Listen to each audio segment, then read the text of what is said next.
And if you can, let us know where you're signing in from. We got a great guest today. Looking forward to talking about how we can get rid of anxiety. So I'm really excited about our guest today. Look forward to hearing some interaction from you in the comments. We're going to make it fun and make it interesting throughout the discussion. And I'll be introducing our guest in just a moment. I just want to make sure everyone is able to see us and hear us. Maybe you can even hear a little bit of my music in the background. Who knows? Let me just pull up really quickly and make sure that we are definitely online.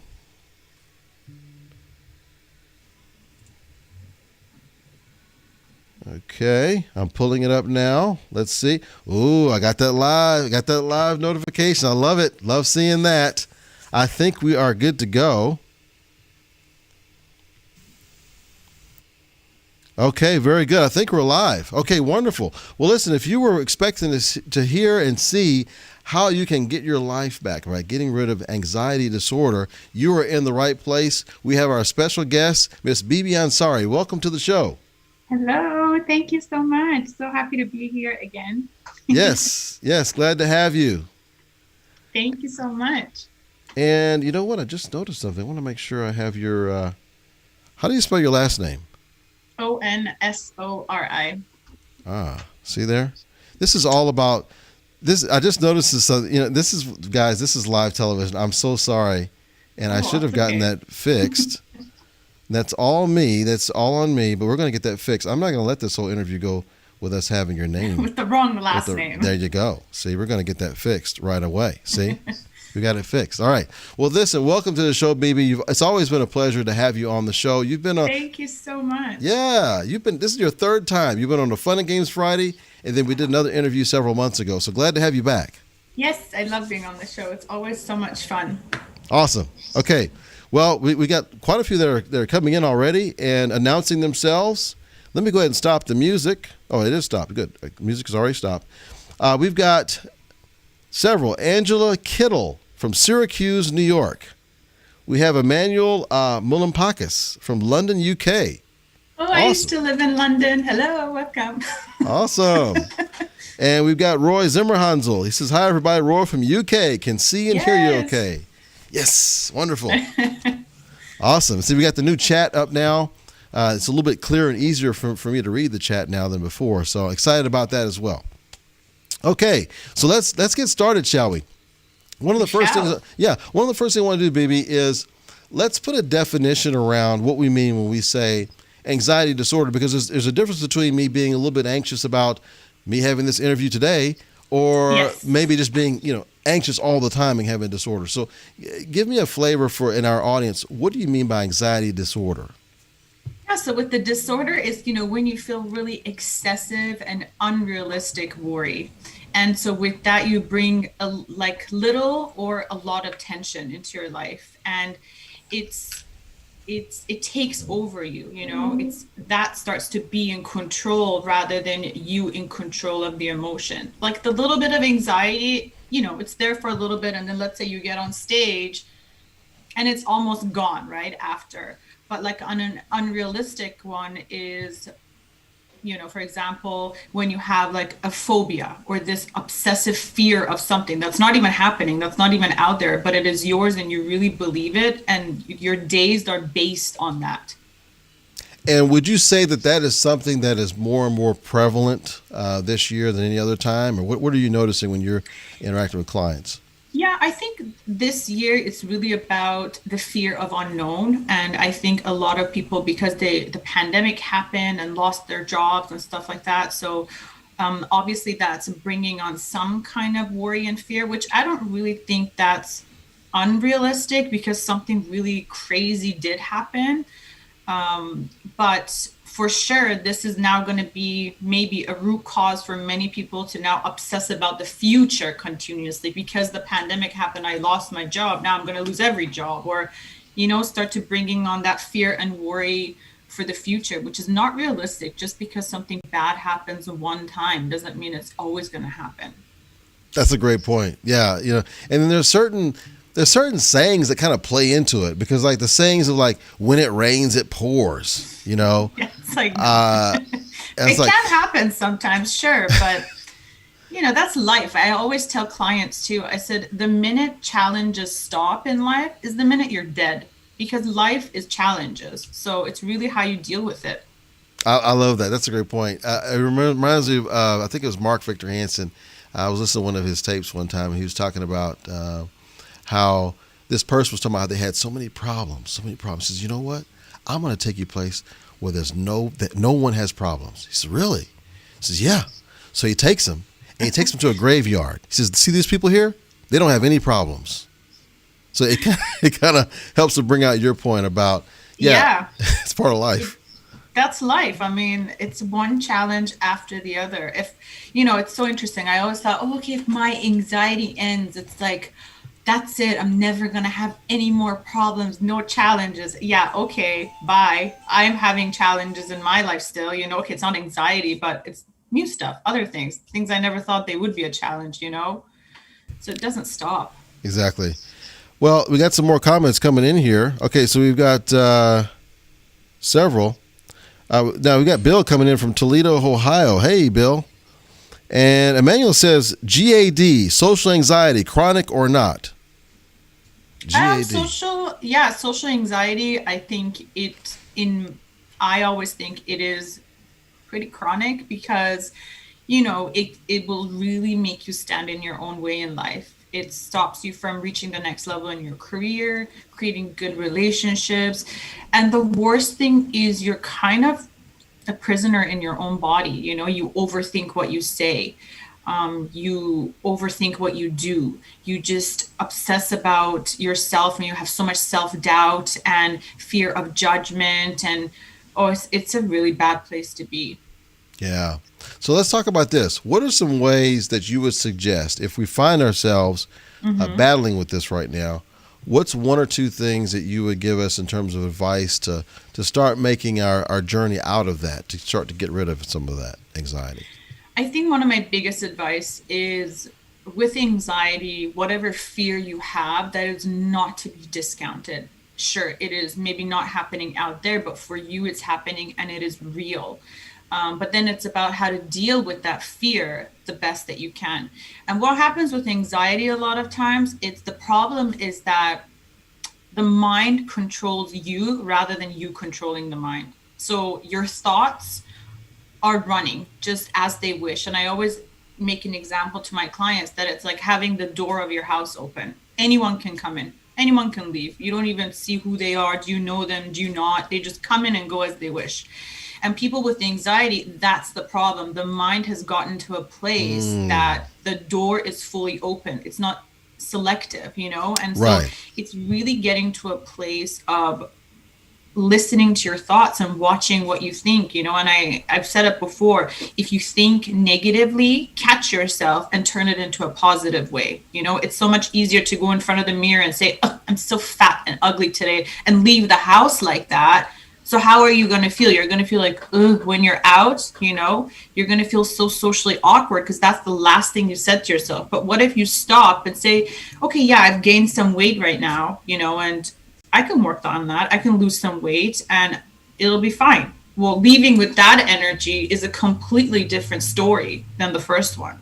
So getting in the habit of really catching your thoughts. I like that. So what are some good triggers? Give us a tip on what's a good trigger we could use to catch ourselves and stop ourselves. What's been useful that you've shared? Yeah, so one is noticing your thoughts, if, like, this is really weird, but if you're ever in the shower and you just think about, if you can just catch yourself of how many times you just, like, what you thought about and how much you think, you're like, whoa.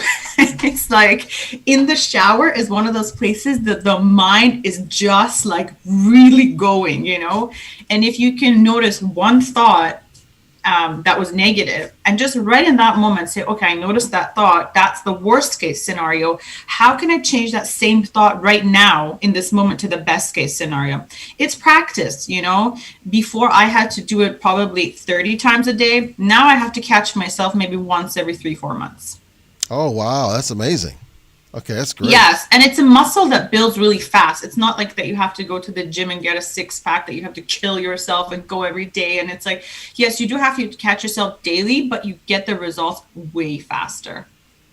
Do you recommend a person kind of sitting and being alone with their thoughts if they're in the middle of this kind of anxiety disorder? Do you feel they should get some kind of external information coming in? What are some of your suggestions as far as that goes? For someone who has anxiety, as in if they want to overcome it? Yes. Yeah, I think anxiety is a tough one because it usually stems from childhood. That's where usually the root cause is. When I had anxiety, for example, or when I see it in my clients, it's almost impossible to want to resolve it on your own. Now, I'm not talking about the resolving part of in doing meditation, doing fitness. I'm all about those things, but I truly believe those are band-aid solutions to anxiety. They don't really heal the root cause of the problem. So for the root cause, it's very hard for you to be able to get to it on your own because it's one, you have anxiety. It's so hard to, you don't have that clarity. And two, it's so in the past. When are you going to sit down on your own and say, what happened to me at 5? Like, would that be it? Is that, you can't because the anxiety is there. You don't have clarity as much. And it's, it's in the past. So for me personally, the best thing was getting help. Yeah, absolutely. And when searching out for someone to help, what are some things that a person should look for in that person to help them? For sure, find someone that you click with, that you're comfortable with. Don't just go to therapy or coaching because you need a coach or a therapist. Make sure you feel comfortable. You have a good energy and vibe with the other person so you can be yourself and feel comfortable sharing. And this I cannot recommend enough. Go to someone who knows what they're doing with anxiety. Yes. This is so big because you waste time and money when you're really going to someone who, like, do your research, read reviews. Yeah. There's a lot of great coaches and therapists out there that I'm not discounting that at all. But to go to someone who really gets anxiety and knows what to do with it is key. Yeah, that makes a lot of sense.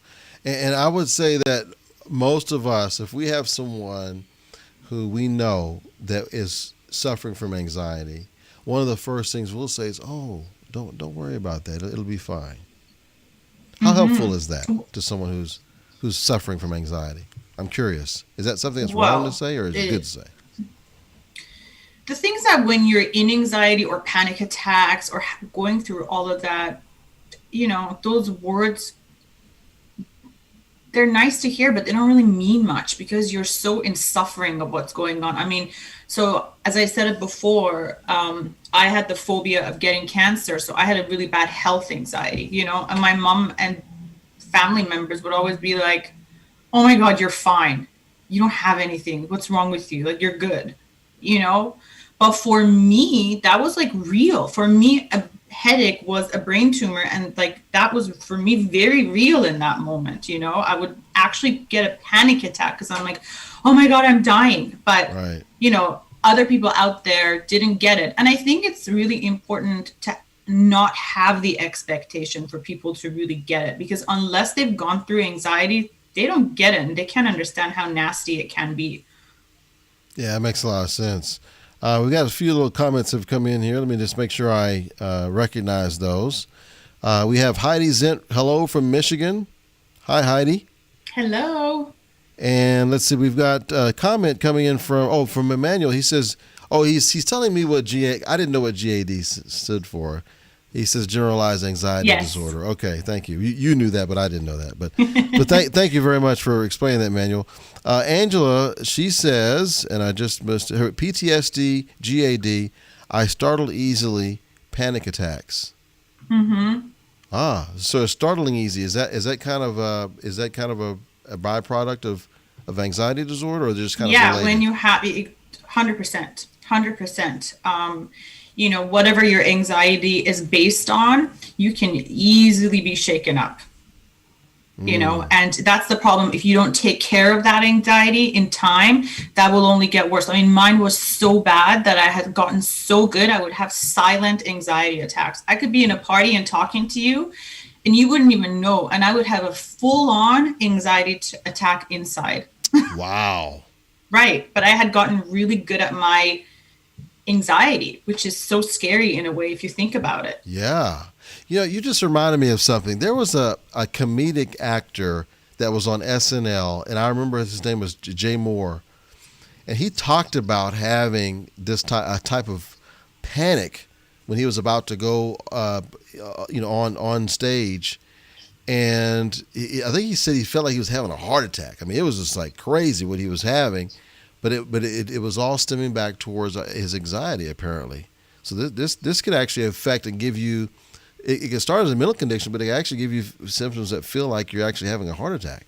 Oh my God, the symptoms can become so real. I mean, I remember now that I can look back, I mean, I don't even know how I made it out, but I'm like, I would get headache and then I was like, okay, I have a brain tumor. And then what I would do, take my laptop, go Google. And when you Google, everything ends up in death and cancer and like Yeah. tumors and bye-bye. And so I would read those things and then so it would start, heartbeats and then my heart palpitation would make me hot and then I would get hot and I'm like, oh my God. And I would get in such a panic. My arm would hurt. So I'm like, I'm having a heart attack. It was like bad. Yeah. But you can make it really bad and get physical symptoms for sure. Appreciate that. So Emmanuel says, he says exactly, not knowing what they're doing. So many professionals that are totally wrong or ignorant about what anxiety disorders need. Yeah. So it goes back to So what you were many. saying earlier. I personally myself went to 25 different people. Wow. 20, I mean, yeah, I didn't give up on it since 18. I started going and going and going and going. And oh my God, it was like a nightmare. Well, you get an A for persistence, that's for sure. Oh, I was Wow. like, I don't want to live in this fear because it was too much. And I was like, I'm not giving up on it. But I went to a lot of, and I lived in London, I lived in Italy, I lived in Iran and Vancouver. So I went to people in all these different countries. Wow. And they were good. I'm not going to discount them at all. They were good, but they didn't solve the problem. It was like I would feel good for 2 months, and then again, I'd fall back to where I was. And then again, I'd feel good for a month. So it wasn't really going to the bottom of like, why am I doing this to myself? And for you, you're saying the root, did the root, like you said, many it's childhood. Was it for you, was it a childhood thing that you had to kind of address? Yeah, for Okay. sure. Like based on childhood events, I had an obsession to protect my body.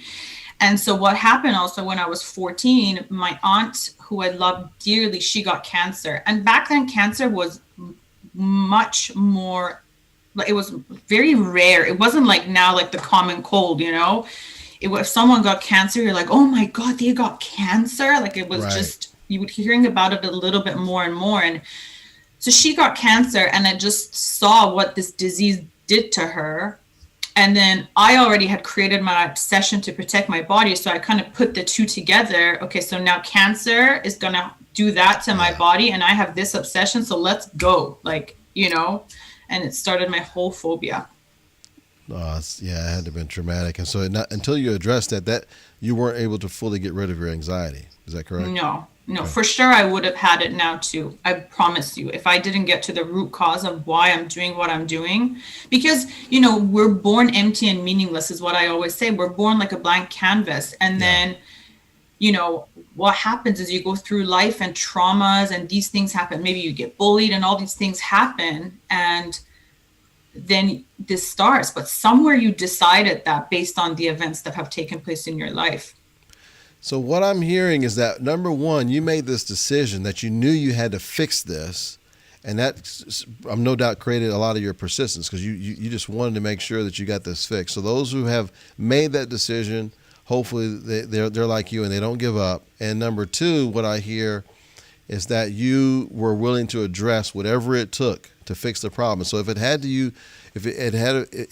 to involve you addressing some deep-seated issues having to do Yeah, I with your had to go childhood. through, it's not easy. I don't think that coaching and therapy is easy, but what's on the other side, it's amazing. And it drives me crazy when I talk to people and they go, oh, well, anxiety is like a part of my life. It's just what it is now. Huh? No, it doesn't have to be like that. Right. Like, go for healing, go for coaching, go for therapy. Makes sense. Kim LaMontagne, she says, managing your thoughts is a key component in beating anxiety. Not all thoughts are true. Question all of them. Oh, I like that, Kim. It's very true. Kim's right. Yeah, absolutely. Okay, so quite a few more coming in here. Joe says, I startle easily too, so she understands that. Roy says to Kim, so right. In fact, it seems that the worse you're feeling, the fewer of your thoughts are actually real or realistic, which is self-reinforcing. I guess that also comes into play. That's a good. Yeah, it's like the toxic cycle, right? Absolutely. Now, so Roy says, so Bibi, what changed to make a lasting change for you? What was it? What was the biggest, most impactful change that helped turn everything around? I think so it was two things. One was healing, going back and finding out what I decided and when I decided it, and then taking care of that. So there was forgiveness in that, forgiving myself that was in that, working through that bit of stuff. And then the other thing I think that really shifted things for me, I did an anxiety mindset course. And I was sitting there and I had my anxiety and I was totally in my phobia. And this guy sat beside me and he was like, and I was telling him about it. And I was like, oh, and I don't want to get cancer and I don't want this. And he's like, you're focusing so much on what you don't want. Why don't you focus on what you do want? And I'm like, oh, and he was right. After that, I really started learning about food. I started reading about like intermediate fasting. I started really investing now my energy in what I do want, which is, I wanted health. Yes, I don't want cancer, but you can do so much in this world to not get sick, So I really started to shift my mindset around what I do want rather than what I always don't want. Ooh, I like that. It was very powerful for me. Yeah, because so many of us, we focus on what we don't, and we know exactly what we don't want. If I ask somebody if I say, okay, what restaurant we're going to go to, or what kind of food we want, they can tell me exactly what they don't want, but they may have more trouble telling me what they do want. Exactly. Well, I wonder why is that? Why do we always focus on that? I don't understand why we do that. Because I think the problem is that no one ever teaches us as we're growing up as humans, how important it is what we think. So the human mind is kind of like a verbal vomit. You just think whatever you want, whenever you want, you allow the thoughts to come and go. So what I really teach in my program to people is how to really learn what you're thinking and what thoughts to allow and what thoughts to kick out. And you become the master in controlling your mind rather than your mind controlling you. And by the end of my program, people are always like, I can't believe how I used to think and what I allowed myself to think. It's disgusting when I think about it now. Yeah. And what I like too about what you're mentioning is you're creating somewhat of a self-awareness of a person's thoughts, because sometimes we let so many thoughts go through our mind unchecked. We're not like checking those. If my front door, I'm going to make sure and check everybody who comes through that front door, like what you said earlier about the door thing. I love that analogy. Yeah. But we don't do that with our thoughts. No, is your door open at home? Whoever wants to come, no. Right. People knock, them, you allow them in. So why our thoughts have to be like this door is open? It's so bad. And no one ever teaches us through life. When did they in school tell us about our thoughts? No. Did your parents sit you down and tell you about how to think? No, because they're probably having the same problem too. Yeah, that's such a good point. Okay. So let's do this. Oh, by the way, before I go to my next thing, Kendra says, yes, stress can kill you, chiming in from Houston, Texas. Welcome, Kendra. Glad you could join us. Okay, so I have a question for you. Yes. If you could add one new store to your town, a store that you honestly believe would have a chance of succeeding, what would it be? I think a mental health store. Ah, interesting. Yeah, for sure. I think I would make a beautiful boutique. It's because that's the interior designer in me. And then I would make it super welcoming. And I think it would be just such a comfortable, welcoming place for people who are dealing with mental health to be able to come and have a chat and just make it really inviting and stop this stigma around mental health. So it's actually a storefront in the best part of town. That's what I would do. I love that. Yeah. Yeah, I think that's what I would do. I think that's what the world needs. Okay, now Emmanuel says meds. He's talking about meds. Meds interventions, antidepressants, or he says, or Lyrica or pregabalin? No? So he's asking about, what do you think? What's your take on that stuff? Personally, I'm very against pharmaceutical drugs. You know, I'm big time against them, but at the same time, I know they help a lot of people through anxiety. Right. Which is interesting though, because I have a lot of clients who are taking medication and I never tell them to stop because I'm not a doctor, you know, so I always say that's totally up to you and to your doctor. That's not my place of to speak about. But it's interesting because they're on medication, but they're like, if before they were having panic attacks left, right, and center, now they're not having panic attacks, but they still feel anxious. So for me, the medication is Band-Aid. It's not resolving the root cause of the problem. And by the time we finish my program, they don't have anxiety anymore. And so, you know, they say, can I stop the meds? And I said, again, that's not with me. You got to talk to your doctor and see if you want to stop, then you stop. But the anxiety isn't there anymore. Yeah, I appreciate your humility and recognizing your limitations on that you're just focused on trying to find the root. Yeah, I can't speak about that. But in general, because I never took anything from my anxiety, I did it the natural way. And in general, I'm very against pharmaceuticals. So I think it can be done naturally. But I think if the medication can help you and allows you to focus daily in your life, yeah, sure, why not? Yeah. So Dr. Stephanie Almaden, she says, understanding the psychological cycle that kicks in with anxiety and rumination and the value of sleep and diet hygiene, people can ignore the surrounding noises and regain their health. Your thoughts on that?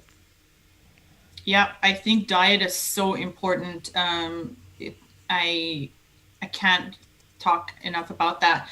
For example, I quit drinking coffee maybe 5 years ago. And because I know what coffee did, it gave me palpitations. And so the palpitations brought on anxiety for me. Now I'm sure even if I have coffee, maybe here and there, if I'm really craving something, I'll get decaf. But I know because I don't have anxiety anymore, the root cause is healed. It's not going to do anything to me. But I think if you're dealing with anxiety, your diet, your sleep, multivitamins, and coffee, and all that is so important. Oh, makes sense. Okay. So I want everyone to answer this, including you, Bibi, but I want everybody in the comments to answer this as well. Of all the little things and simple pleasures in life, which do you enjoy the most of all?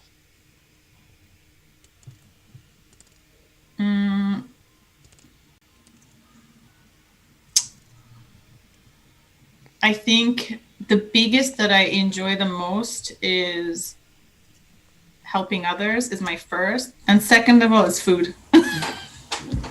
Yes. Man, our list is very much the same. I mean, definitely love helping others. Helping others and food. And food, yes. Okay, this is for everybody too. Okay, so sweet, salty, spicy. Am I forgetting one? Sweet, salty, spicy. I think that's sweet, salty, spicy. Yeah. Which one? Which one's your favorite? Oh, I'm salty. Like salty. I don't even care about sweets. I'm all about salt and vinegar chips, as I've told you before. I love salt and vinegar chips. Oh my God. I just when I go grocery shopping, I'm walk by the aisle. Oh, sour. Yes. They're sour as well. Sour. Yes. Yeah. Sweet, salty, sour. Sour is great spicy. Too. But I mean, when I go grocery shopping and I'm like walking by the chips aisle, I like literally have to say, don't go in. Don't go in. Because I have like a problem when it comes to salt and vinegar chips. I never buy it. Yeah. Every time I buy them, I always eat more than I should. Oh, they're so good. Especially if I get a big bag of it. Yeah, oh my goodness. A few times I was able to find a way to just control myself when I first opened it up and I put it in those little small clear plastic bags and separated it out just so I wouldn't eat as much. Yeah. But most times I don't remember to do that. I'm just put my hand in there and just start eating, Yeah, for sure. So Bill Metzler. Oh, Joe says sour. Her favorite sour for her. Bill says quiet time. He's talking about quiet time. How important is quiet time? How much quiet time should we get? Well, I think so. For me, I wake up usually at 5 in the morning, and I give myself an hour to just really, either I do 10 minutes of meditation and then read, or do 10 minutes meditation. I journal a bit. And then sometimes I just have like a lot in my mind. And what I do in an evening, if I feel like journaling, I take out my journal and start journaling. But I think it's really important for everyone to really give themselves quiet time, because there's always so much going on out there. So you really want to take some time for just this to get back into reset. I agree. What's your feeling on consumption of news and just external programs? Does it make a difference if a person has anxiety if they watch more thrillers, for example, in movies and things like? What's your take on an intake? Because we talked about food hygiene, but what also about in our minds as well? So I don't watch the news. I don't know anything about the news, which is like my mom always said, "You're so shallow." Okay, but I don't want to watch the news because the news is always bad news. So why would I watch the news? And I think news is also fear injecting. I think the media is fear injecting. Like, even if we look at COVID, it's like, okay, there's a pandemic going on, but the way they tell you the news, you can't help but to feel more fear, And for example, I stay away from like movies that are about cancer. Still, I'm careful not to do that. Or if I see a commercial that says, "Oh, if you have this kind of cancer, take these pills, but you might die of like a heart attack, bladder failure," and I'm like, and I just press mute, because I'm like, I don't want to hear that. Yeah. So I'm careful about it. Yeah, I don't watch the news at all. Of course, I'm kind of aware of what's going on in the world, but I think it's so bad. People who are glued to the news and just like it's part of their day. I think it's toxic for the mind. I think it's toxic. There was a period of time I didn't watch news either, but I found myself getting news anyway through conversations. When I'm speaking with people, they would let me know. And like, I think that amount is healthy. It's fine. But to, wake up and have to read the news and news, I think it's not good for the mind. Yeah. Especially if you have anxiety. No, I understand. Now, news for us down in Southeast Texas is a little bit important when it comes to hurricane season, because we got to know when to get out of Dodge. You want to keep your eye on that. But of course, the conversations do. Even if I didn't watch the news, people I talked to would tell me, "Hey, look, you need to get out of here. You need to get out of here pretty soon." Exactly. Make some adjustments. Joe says, "I agree. I did not watch the news either for the same reasons you expressed." She says, "My favorite mornings are when I wake up a few hours before my little one gets up. I get to exercise and enjoy coffee in peace." Yes, I love that. Especially if you have kids. I think it's even more important to have that bit of me time. Yeah. Dr. Stephanie Almaden, she says fruit, any kind. She likes fruit. And Roy says sweet followed by spicy. The store my town needs, he says Krispy Kreme. Oh, goodness. He wants Krispy Kreme. Okay. Well, Roy, I hope you get it. I hope you get your Krispy Kreme. Okay. So let me ask you this.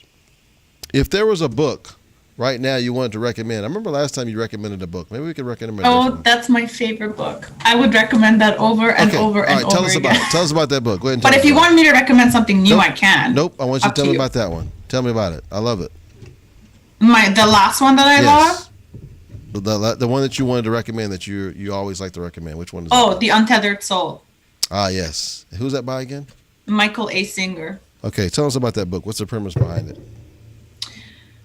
So it's one of those books, I think, that if you can read it over and over and over again, and every time you'll learn something new. It's just such a great book. And, it's really a book about the mind, which I love, because I think everything starts with the mind. And he's just written that book so amazing. The way we think, how we think, what we should think. It's just such a powerful book. I can't recommend it enough. Is there a particular point in that book that really resonated with you that you'd like to share with us? I think the biggest thing that really resonated with me was a part of the book that talks about, you know, he says in the book, he says, you can, so let's say the next day is like your wedding and you're like, oh, I hope it doesn't rain, right? And you're like sitting there like, oh my God, is it going to rain? I hope it doesn't rain. Oh my God. And he says that obsession, it's useless and it's pointless, because if it's gonna rain, it's gonna rain. Like, you know, let it go and just be in the moment about it, that tomorrow is like your wedding and you're gonna, you know, marry the love of your life, rather than you sitting there obsessing about. And that's really cool, because I think that's so true in life. You know, you can sit there and say, oh, I hope it doesn't happen. I hope, but it might happen or it might never happen. But why spend your time obsessing about it? That's a great point. Okay. Yeah, it's such a good book.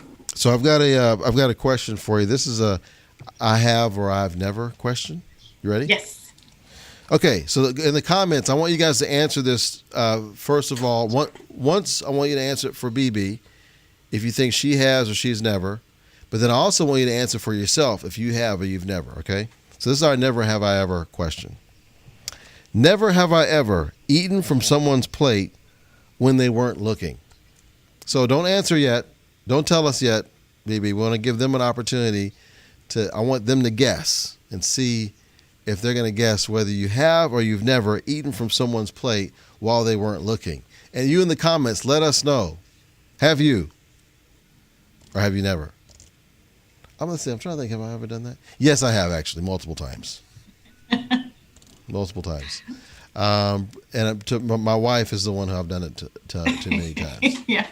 So I would definitely have to say yes to that. Okay, so we're going to give them an opportunity to let us know if they have or they haven't. Joe says, I need that book. Joe apparently is going to read that book that you suggested, The Untethered Soul. Oh, my God, it's so good. Okay. So give me an example of how to walk through finding what those beliefs were that we may have had about ourselves that were not serving us. Give me some examples of that, of how we can uncover that. That might help someone in our audience to uncover that. So, you know, I think the first thing is really seeing what your anxiety is based on. So let's say you have social anxiety, right? And it's like, okay, now I know I have social anxiety. Think back to when was the first time, when did it start for you? You know, when, and this is the part that I think it can be very hard for someone to do it themselves. Yes. Because, you know, it's, think about, so when was the first time you had it? And then when you get to that age, then you can really think about, so what happened in that age? You know, what happened that you started to have it?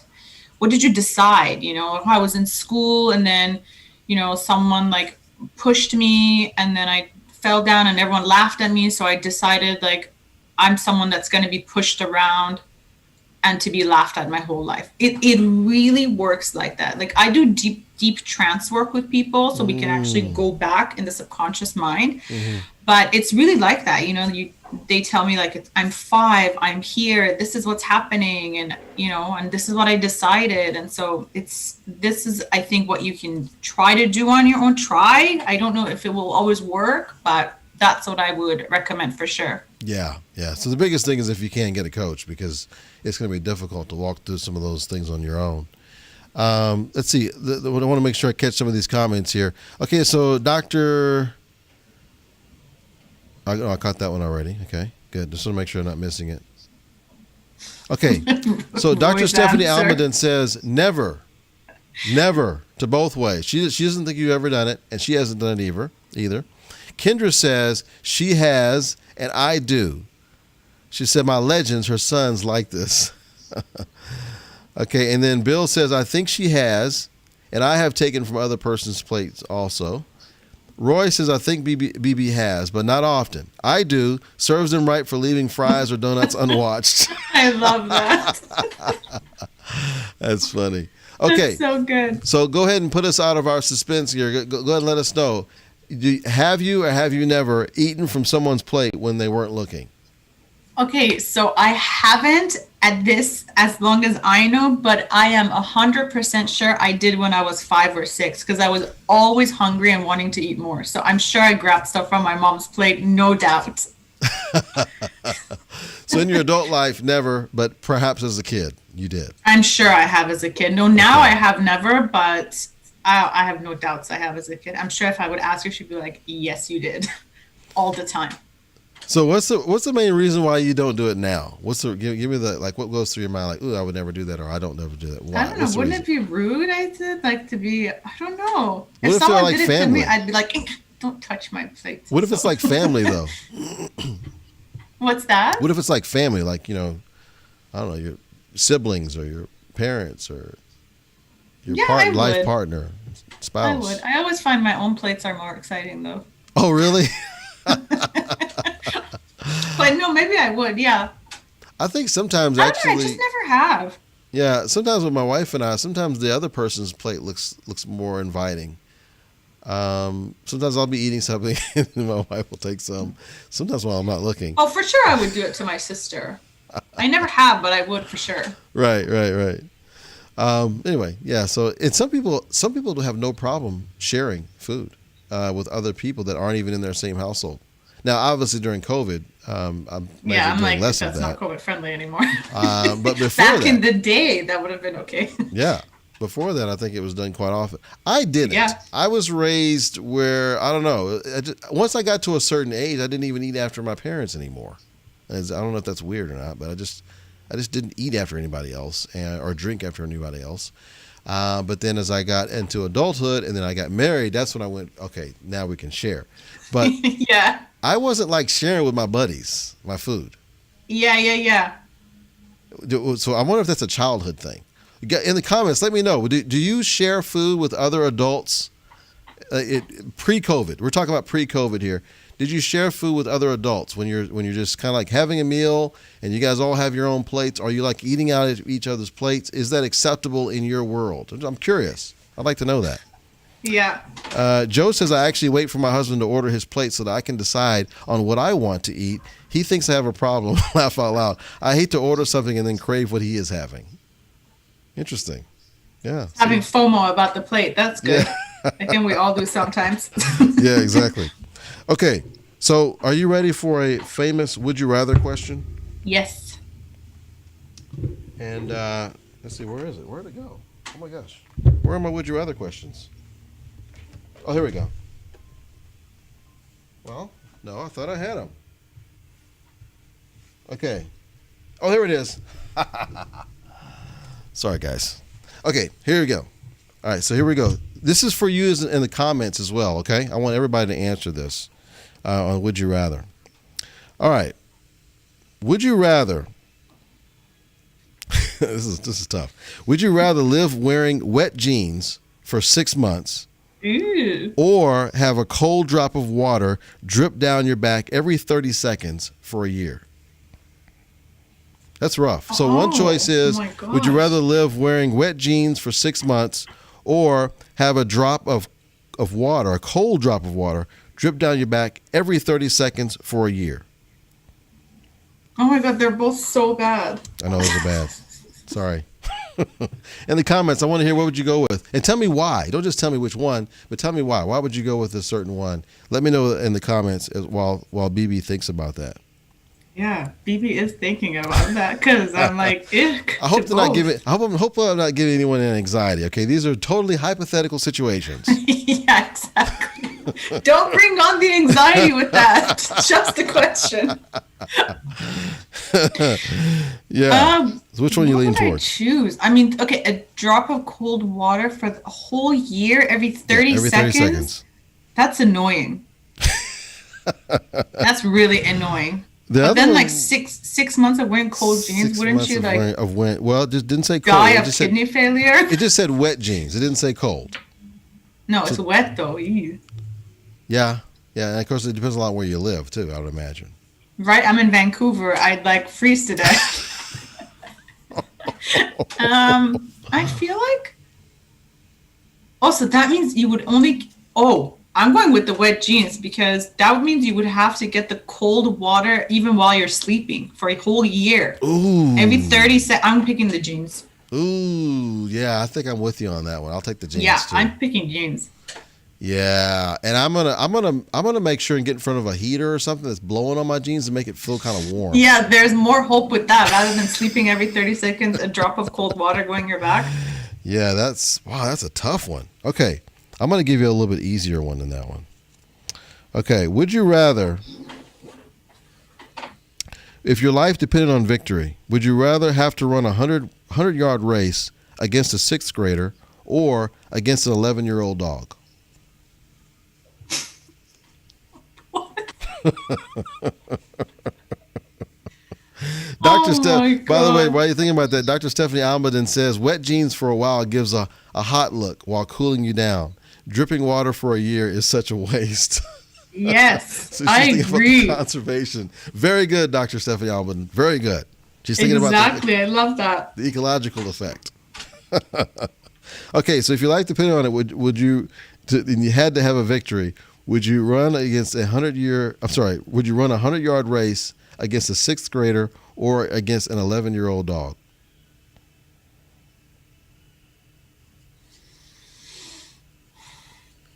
I mean, I can't even answer that. Just like, I'm so confused. I'm going to take the 6-year-old. What would you choose? I'm going to take the 6-year-old personally. Why? I think I can outrun a 6-year-old pretty easily. Yeah. Yeah, especially for 100 yards. I was thinking I would feel bad to outrun a 6-year-old because then I would make the kid upset and cause issues in the future for the kid. So, okay. And then I was thinking about the dog. I'm like, oh, that wouldn't be a fair race. Well, let's just frame it that you're gonna make no lasting or long harm on either one of them. Then for sure the kid. Okay, so you think you got at least it's like shot. Human with human running. Yeah, that dog's got 4 legs. Even though he's 11 years old, he's got 4 legs. I got 2. He's 11. Kendra says a drip of cold water every 30 seconds because it's harder to maneuver in wet jeans. I think I would get used to it or expect the drips. That's a very valid point too. That's actually a very valid point as well. Yeah, it is. You would get used to it, huh? That's true. Okay, so let's get back to the anxiety question because we want to make sure we get some good tips here on how to get rid of anxiety. We know choice number 1 is to get through a coach, but we're just kind of walking through some concepts and ideas now. Mm-hmm. So take me as if you're coaching me right now, and I've just come in, I've got some anxiety because this may help our viewers. What's one of the first things you would start to ask me in your line of questions about my situation? The first thing I would ask is, what is your anxiety based on? I think that already funnels things down to where we should be looking at the problem. Another thing I would definitely ask yourself is, what's your inner voice? Is it mean or is it nice? Ooh. Yeah. Is it mean or is it nice? How often do you get mean or nice? Which one do you get 90% of the time 99% of the time I get mean. And that's expected, right? And that's, again, it goes back to what I was telling you about that door being open, allowing yourself to say anything you want about yourself. Yeah. Really finding out what the anxiety is based on, what's your inner voice, and trying to understand where you feel anxiety in your body. Is it daily? Does it come up when certain things happen? And then just really I would ask about your past a bit. What happened to the past based on this anxiety? Is there a point how long have you had it? Was there a point in your life that you can remember that you decided something or recall that's where exactly the anxiety started? And just your daily lifestyle. What's it like? How much coffee do you drink? Do you work out? Do you do this? Do you do that? I think those are all important. Do you sleep? Do you sleep properly? Are you a light sleeper? Are you a deep sleeper? Do you take your phone to the bedroom? Do you have the TV in your bedroom? Those are all like bad. Those are great questions. Okay, when you said sleep properly, give me an example of what's proper sleep. What what's your stance on sleep? How much sleep should we be getting? So, I mean, I sleep 8 hours, and I think 8 hours is very healthy. I'm not a deep sleeper myself. I think deep sleep is very important. What really changed the game for me was I stopped taking my phone to the bedroom. So if I'm going to bed at 11, I don't take my phone and go and scroll and read this and watch that and do this. I really let my body to just be ready for sleep, because what the phone actually does, it actually keeps you awake more. And when you're sleeping about the last things you saw, even if you're not having a dream about it, but the subconscious mind is working nonstop in regards to the last things you just saw on your phone. I'm going to ask you something that I know people out in the comments are going to ask. I haven't seen it come across yet, but they're going to ask, like, but wait a second, my phone is my alarm clock. If I don't bring my phone in with me, I might not be able to wake up in the morning. What would you say to that? Yeah, I would say there's we have Amazon, and you can just go type in alarm clock and order yourself one. It's so simple. That's a great excuse, but just get an alarm clock. I knew you were going to say that. I was just going to give you an opportunity to say there's that. one that comes up with the fake sunshine. There's one with the radio. There's so many options. Yes. There's I think her name is Christine Cashin out of Dallas. She spoke at the Astra convention last year. Mm-hmm. And one of the things she did is she gave it out to several people. But it's a little sleeping bag to hold your phone so you can sleep. But she wants you to sleep in another room, not in the same room.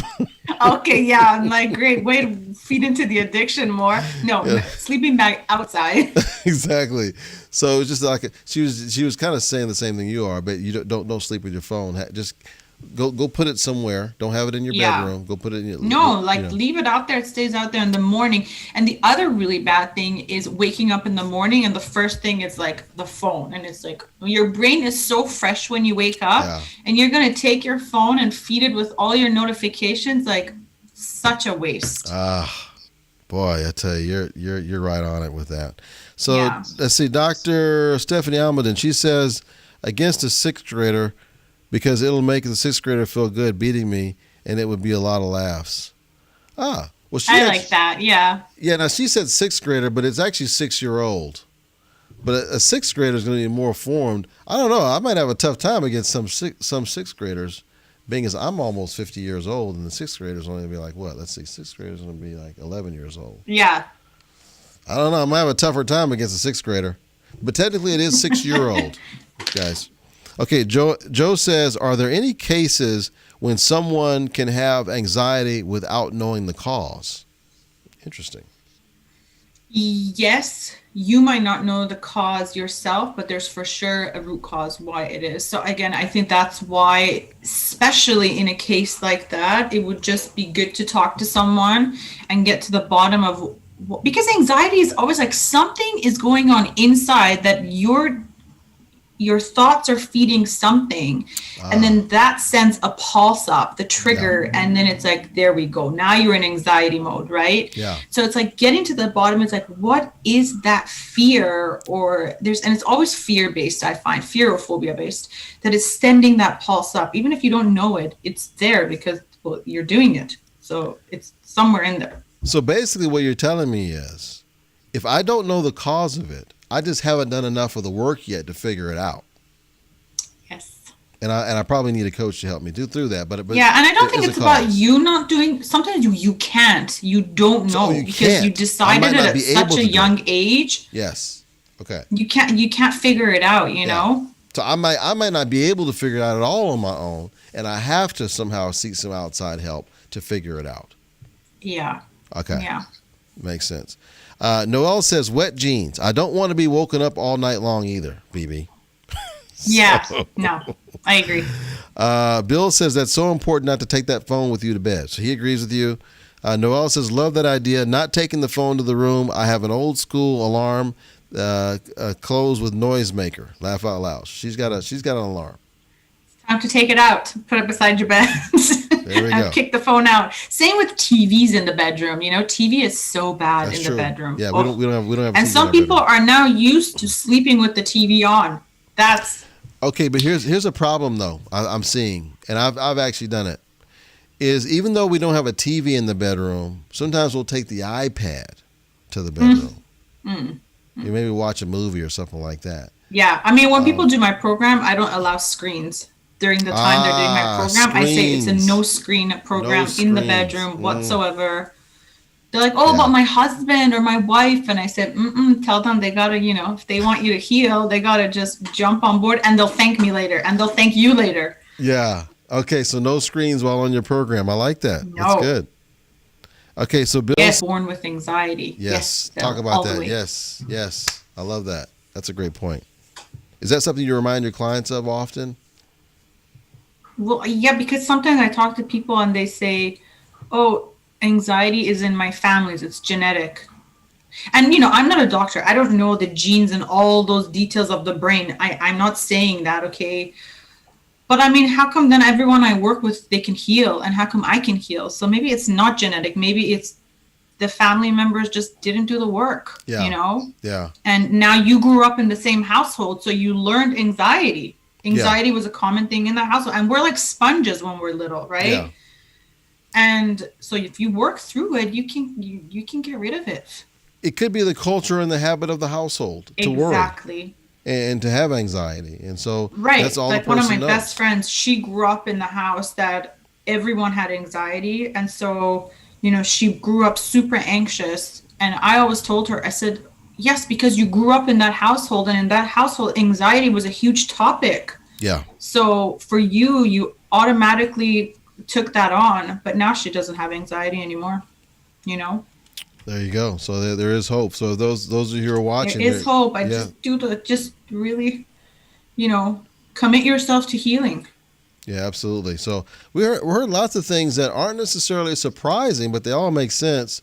You got to find the root. You got to make the decision that you want to fix it. Make sure you're getting proper rest. Your food and your diet makes a difference. I did hear that throughout your talk. Analyzing and checking. Focus on what you do want, not what you don't want, you know? Yes. So out of all of that, leave us with this, because we're rounding towards the end of our hour here. What's the number one thing you want folks to take away from this session today to help them to start on the road to get rid of anxiety? Yeah, the number one thing I want to leave everyone is really take charge of your life. You know, if you have anxiety or if you're having fears and phobias, I really, really want to encourage you to go get the work, do the work. It's so important. When you have anxiety, you don't have clarity in the mind. And if you do have anxiety, you know, go after it and heal it so you can have that amazing clarity. It's such a freeing feeling. And I want that for everyone. But always, I can be here and I can show up for every single person out there with anxiety. But if they don't want healing and if they don't want to take the first step, I can't do anything. So I really encourage every single person with anxiety to not accept it and just say, oh, I have anxiety, or take drugs and say, you know, but really go after it. Yes, yes. Roy says, I take my phone to bed but have meditation music piped into my headphones. In the morning, I listen to a gratitude video followed by a motivation video. Then I get up, but I don't look at the screens at night or the morning. What are your thoughts on that? Yeah, I think if you have such a great control over what you do on your phone and not go down like the rabbit hole of, you know, scrolling and this app to that app, and really use it for something so beneficial, I think, sure, why not? But I think most people, we have such a hard time. The willpower kind of goes down the drain when it comes to the phone. Yeah, and that would be me. I Me find too. myself I odd can't. hours. I'm looking at LinkedIn and my feed, who like my Yeah, stuff. me too. Or some crazy stuff like that. So yeah, I think I have to be one of those no screens. Yeah, but it's good. Like someone like Roy has that willpower that you could Yeah. just really focus on what you need to focus on and then put it away. I think that's great. Well, listen, it's been an amazing hour. I mean, it just flew by, BB, as always. I know, as it always does, because it's so much fun on your show. I love it. Thank you. I appreciate you having. It looks like all the folks enjoyed it as well. Folks who are watching, let us know what resonated with you, whether you're watching it live right now or if you're on Team Replay. Let us know what you thought about the session and what resonated with you today. And for those who want to contact BB, what should they do, BB? They can contact me through LinkedIn. Okay. Yeah. So or they can go on my website. It's called theinnerroommate.com. Okay.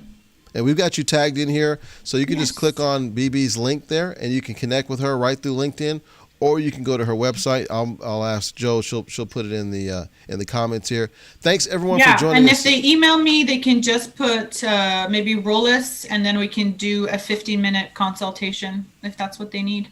Sounds good. Look at that. See, she's ready to offer you a 15-minute consultation. So feel free and take her up on that just for watching the show. Thanks for watching, everyone, today.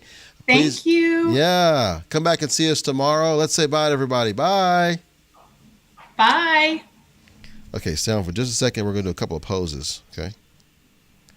All right, here. Okay, you ready? We'll do a happy pose first. And then like crazy pose.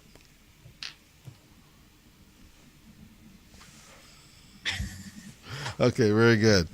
Well, BB, it's great, man. You did awesome today. Thank you so much for having me. I love being on your show. It's always so much fun. Awesome. And I always come on your lives because I love watching it too. Oh, good. Excellent. I'm glad about that. Okay, so yeah. Let me make sure I want to make sure I don't cut them off, because if it's interesting. Recently, the stream has been quite a bit behind us here, so I have to wait a bit before I actually stop the stream. But I'm going to stop the recording part here. Well, I'm like, LinkedIn is so, Yeah. Sometimes it's good. And that would be me. Twitches in it. Yeah, exactly. So